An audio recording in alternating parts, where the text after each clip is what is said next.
Col progetto dobbiamo andare avanti, il finanziamento è già stato acquisito e non ci sono motivi per cui recedere, anzi la Corte dei Conti ci chiederebbe risposte in merito se recedessimo da un finanziamento ottenuto, seppur dalla passata amministrazione, per un asilo nido che i dati dimostrano a richiesta, perché l'attuale asilo nell'ultima iscrizioni aveva addirittura 60 richieste che sono rimaste in lista d'attesa. Queste le parole dell'assessore ai lavori pubblici. Non ci sono motivi gravi, in sintesi, per bloccare un progetto già finanziato con i fondi PNRR per cui il Comune è vincolato alla realizzazione dell'opera e alla soluzione messa in campo dall'amministrazione per andare incontro alle richieste di salvaguardare il verde, andando a dotare il quartiere di un'altra area verde attigua. I residenti ribadiscono le ragioni del loro no. Siamo andati a sentire la loro opinione. Il comitato continua a ribadire che mangiando questo territorio qua, questa zona qua, con questa valenza che ha in questo momento per la socialità, per il verde, per i bambini che giocano, per le uscite delle scuole,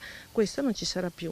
Anche se loro ci promettono di fare quest'area qua da un'altra parte, non ha la stessa compensazione, non è la stessa cosa, perderà tutto il valore che ha questa zona qua. Qui ci si incontra perché è in centro e quindi è il punto di contatto, vecchi, giovani, bambini si incontrano. Dall'altra parte è un angolo dove ci sono le macchine che passano, è tutto diverso. Qui ci sono i ragazzi che vengono qua, gli scout, ci sono stati i ragazzi del campo scuola gli ultimi 15 giorni qua che oltre alla palestra, vabbè, ma erano sempre qua fuori.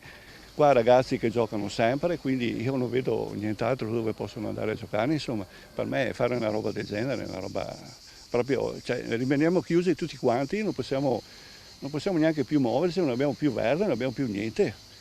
Non ha niente a che fare con il parco città qua, questo è un parco dove possono giocare tutti. Sentire che questo parco verrà chiuso, nel senso che verrà fatta una struttura, è veramente un grande dispiacere perché perdiamo tanto di quel verde. Voi non smetterete la vostra forma di protesta?